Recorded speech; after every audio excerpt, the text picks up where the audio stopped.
I've never been the kind of man who snoops. Not through my wife's phone, not through her bags, not through her secrets. Trust was simple to me. If you had to dig for proof, then the relationship was already dead. That's what I believed. Right up until the afternoon, everything quietly cracked.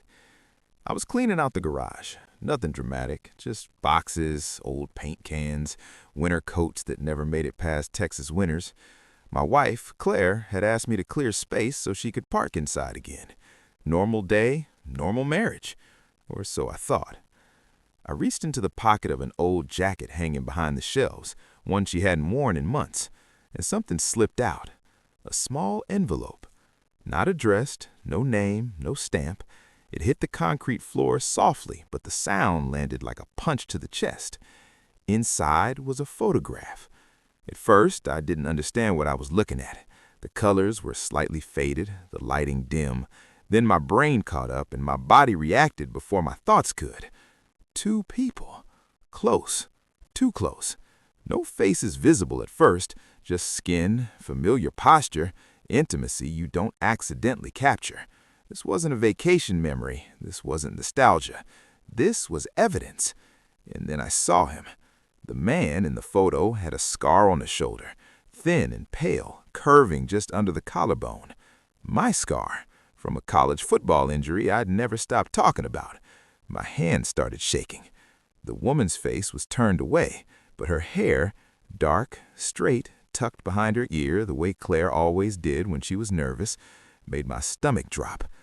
The garage felt smaller, hotter, like the walls were leaning in to hear what I already knew but wasn't ready to admit. The door inside the house opened. "Hey, babe, you out here?" Claire called. I shoved the photo back into the envelope and stuffed it into my jeans pocket like it might burn through the fabric. I wiped my hands on a rag and forced my breathing to slow.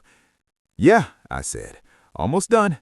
She smiled when she saw me. That same easy smile she'd worn for 8 years. The smile I'd trusted with my life. "I was thinking pasta tonight. Sound okay?" "Yeah," I replied. My voice didn't sound like mine. She leaned in, kissed my cheek, and went back inside.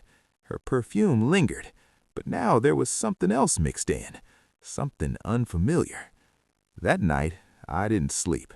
I watched her breathe beside me, peaceful, steady, like a person with nothing to hide. I wanted to wake her, demand answers, hold the photo up like a weapon. I didn't, because whatever that picture meant, I knew one thing for sure. If I confronted her without knowing the full truth, she'd lie, and I'd never know how deep this really went. So I decided to do something I never thought I would. I waited. Over the next 2 weeks, I paid attention. The late nights, the sudden work trips that didn't make sense, the way she angled her phone away from me, the name she never said but was clearly talking to. I wasn't paranoid. I was patient. And patience, I would learn, is far more dangerous than anger. Because the more I watched, the clearer it became. The betrayal wasn't just happening. It had been planned. And the person involved wasn't a stranger. It was someone I already trusted. Someone who smiled at me like family. By the 3rd week, I wasn't guessing anymore. I was confirming. Once you see a pattern, you can't unsee it. And Claire, my wife, the woman I thought I knew better than anyone, had started living inside one. Her phone was always face down now, notifications silenced, passwords changed for security. Funny how security always increases right before trust disappears.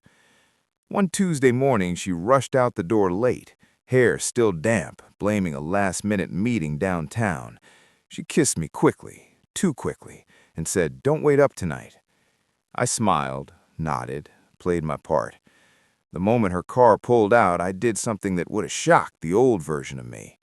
I checked the tablet. We shared it, family device, same cloud account, same sync she'd forgotten to turn off. I didn't dig, I didn't search names, I just opened location history. Her phone wasn't downtown. It was 15 minutes away, in a quiet residential area near the river, a place with no offices, no conference rooms, no reason for her to be there at 8:30 a.m. I stared at the screen longer than I should have. Then I closed it. That night she came home glowing, too relaxed, too light. "Good meeting?" I asked casually, like a man who still believed. "Long," she said. "Productive." She didn't meet my eyes. That's when I knew this wasn't a mistake. This was a double life. Over the next few days, I started noticing details I'd ignored for years.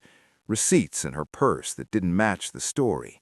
Hotel charges labeled as conference accommodations. Laundry that smelled like a cologne I didn't own. Then came the call. I was in the kitchen when her phone lit up on the counter. She was in the shower. The name on the screen wasn't saved, just a number. But the message preview was enough. "Miss you already. Yesterday wasn't enough." I didn't touch the phone. I didn't need to. Because deep down, I already knew something worse than the affair itself.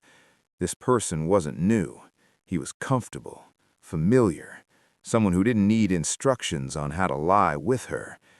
That realization pushed me over a line I never thought I'd cross. I checked our financial account. At first glance, everything looked normal. Bills paid, savings untouched. But then I noticed smaller transfers. Regular, clean, quiet. Money moving out, not enough to trigger alarms, but enough to fund something steady.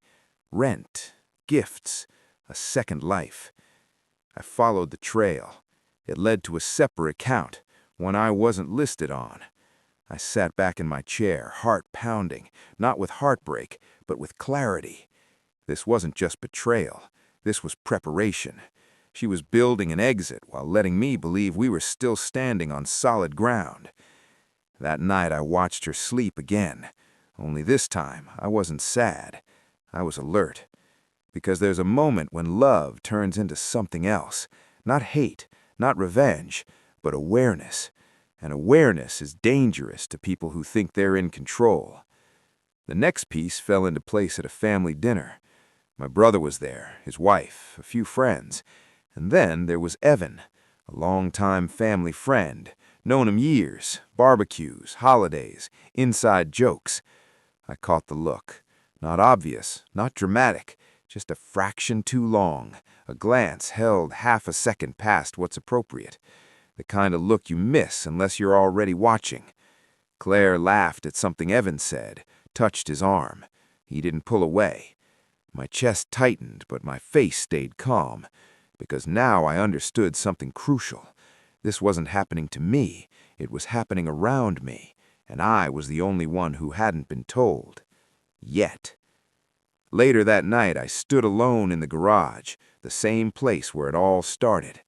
I took the envelope out of my pocket again, looked at the photo, then I made a decision. I wasn't going to confront her, not yet, because the truth wasn't finished revealing itself, and when it did, I wanted witnesses. There's a dangerous advantage in being underestimated. People reveal everything when they believe you're harmless. So I stayed harmless. I kept making coffee every morning, kept asking about her day, kept playing the man who trusted without question. Meanwhile, I was building a timeline. It started small. I bought a cheap notebook, no apps, no cloud, no trail, every date, every excuse, every late meeting and girls' night. I matched them with bank transfers, location pings, calendar gaps. Patterns don't lie. Claire left early every Thursday. Evan was working remote every Thursday. Hotel charges appeared every Friday morning. Always the same place, always the same amount. That wasn't romance. That was routine. One night while she slept, her phone buzzed again. I didn't grab it. I didn't need to. The screen lit up the ceiling just enough for me to read one line upside down. We need to talk about the plan. The plan. That word changes everything. Affairs end when they're discovered. Plans end marriages. The next step was the hardest and the smartest. I hired a private investigator. Not in my city, not anywhere near our social circle. A retired guy 2 hours away who didn't ask questions and didn't leave digital footprints. I gave him names, photos, schedules. I told him one thing only. I don't want drama. I want facts. 3 days later, he called. Your wife isn't careful, he said, but she thinks you're not smart. He sent the report that night. Photos of them entering an apartment I didn't know existed. Photos of Evan carrying groceries inside. Photos of Claire unlocking the door like it was her own. 5 visits in 2 weeks. I felt something then, but it wasn't pain. It was calm. Because once the truth is complete, emotion stops controlling the room. The next discovery hit deeper. Money. Claire hadn't just been siphoning small amounts. She'd been moving money from a long-term investment account, one I trusted her to manage because she understood numbers better. She understood theft better. I checked the permissions, and that's when she made her biggest mistake. My name was still primary. She'd assumed I'd never look. That night, while she slept peacefully beside me, I moved the money. Not hers, not mine, ours, into a protected account that required dual authorization. She couldn't touch it without me. I wasn't stealing, I was securing. The investigator wasn't done yet. He found emails, not romantic ones, strategic ones. Apartment leases, career planning, a message from Evan that made my jaw tighten. Once everything's finalized, he won't fight. Guys like him never do. Guys like me. Quiet, reliable, predictable. They always think quiet means weak. They never consider patience. The final piece fell into place at a friend's birthday party. Music loud, drinks flowing, everyone relaxed. Claire laughed too hard. Evan watched her too closely. And then I saw it, a slip. Claire said something about a trip we were taking next month. Evan corrected her. 3 weeks, he said. She froze, just for a second, but I caught it, and so did I. That's when I knew. They had a date circled, a deadline, and I was supposed to find out after everything was already gone. I drove home alone that night. Didn't confront, didn't text. I sat in the car in the driveway, engine off, and stared at the house I'd built. Then I opened my notebook and wrote one sentence. They think I'm the last to know. I'm actually the first to finish. Because now I wasn't reacting. I was planning. And plans beat secrets every time. Once you know the truth, timing becomes everything. I didn't rush. Men lose when they confront too early. They explode, they accuse, they give the other side time to rewrite the story. I did the opposite. I waited until the moment they felt safest. The night Claire thought she had everything under control. I told her we should host a small dinner. Nothing fancy, just close people. She smiled, relieved. Why now? She asked. I shrugged. Feels like a good time. She didn't realize what she heard. The right time. I sent the invitations myself. Her parents, my parents, a few close friends, 2 of my coworkers, and Evan. I framed it casually. Claire mentioned you've been such a big support lately. He accepted within minutes. That told me everything. The house filled up exactly as planned. Wine glasses clinked. Music played low. Laughter echoed through rooms that had already seen their last lie. Claire looked beautiful that night, confident, relaxed. That confidence came from believing I was still blind. Evan arrived late. He always did when he thought he was important. He shook my hand firmly, looked me straight in the eye, and smiled. The kind of smile men use when they think they've already won. Dinner moved smoothly. Stories, toasts, compliments. At one point, Claire squeezed my hand under the table. "You're being really sweet tonight," she whispered. I smiled back. I know. After dessert, I stood up and tapped my glass lightly. "I just want to say something," I said. Everyone turned toward me. Claire looked proud. Evan leaned back, confident. I've been thinking a lot about trust, how it's built, how it's broken, and how people confuse silence for ignorance. Claire stiffened, just slightly. I walked over to the TV. I put together something small, I said, a timeline of my marriage. I pressed play. It started harmless. Wedding photos, vacations, family holidays. My mother smiled.